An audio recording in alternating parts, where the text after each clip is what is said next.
ಅಯ್ಯಂಗಾರ್ ಬೇಕರಿಗಳಲ್ಲಿ ಸಿಗುವಂಥ ಖಾರ ಬನ್ ಅಥವಾ ಮಸಾಲ ಬನ್ನನ್ನು ಒಂದ್ಸತಿನಾದ್ರು ಟೇಸ್ಟ್ ನೋಡದೇ ಇರೋರು ತುಂಬ ಕಮ್ಮಿ. ಈ ಖಾರ ಬನ್ನನ್ನು ಮನೆಯಲ್ಲೇ ಮಾಡೋದಕ್ಕೆ 3/4 ಕಪ್ ಬೆಚ್ಚಗಿರೋ ಹಾಲಿಗೆ 2 ಟೇಬಲ್ ಸ್ಪೂನ್ ಸಕ್ಕರೆ, 2 ಟೇಬಲ್ ಸ್ಪೂನ್ ಈಸ್ಟನ್ನು ಹಾಕಿ ಮಿಕ್ಸ್ ಮಾಡಿ 15 ನಿಮಿಷ ಈಸ್ಟ್ ಆ್ಯಕ್ಟಿವೇಟ್ ಆಗೋದಕ್ಕೆ ಬಿಡಿ.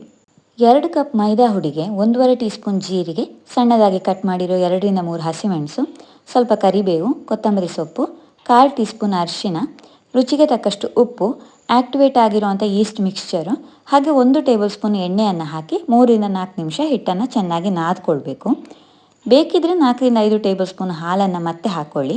ಹಿಟ್ಟು ಅಂಟಂಟಾಗೇ ಇರಬೇಕು, ಅದರಿಂದ ಬನ್ನು ಸ್ಪಾಂಜಿಯಾಗಿ ಬರುತ್ತೆ. ಮತ್ತೆ 1 ಟೇಬಲ್ ಸ್ಪೂನ್ ಎಣ್ಣೆಯನ್ನು ಹಾಕಿ 5 ನಿಮಿಷ ನೀಡ್ ಮಾಡಿ ಮುಚ್ಚಿ 1ರಿಂದ 1.5 ಗಂಟೆ ಪ್ರೂಫ್ ಮಾಡಿ.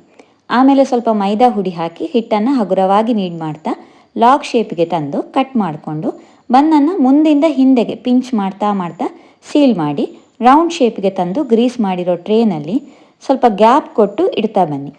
ಮಿಲ್ಕ್ ವಾಶ್ ಮಾಡಿಕೊಂಡು ಮತ್ತೆ ಅರ್ಧ ಗಂಟೆ ಪ್ರೂಫ್ ಮಾಡಿ ಆಮೇಲೆ ಓವನ್ನಲ್ಲಾದರೆ 200 ಡಿಗ್ರಿ ಸೆಲ್ಸಿಯಸ್ನಲ್ಲಿ 15 ನಿಮಿಷ, ಕಡಾಯಿ ಅಥವಾ ಕುಕ್ಕರ್ನಲ್ಲಾದರೆ 45ರಿಂದ 50 ನಿಮಿಷ ಬೇಕ್ ಮಾಡಿದ್ರೆ ಸಾಫ್ಟ್ ಆ್ಯಂಡ್ ಸ್ಪಾಂಜಿ ಆದಂಥ ಮಸಾಲ ಬನ್ ರೆಡಿ ಆಗುತ್ತೆ.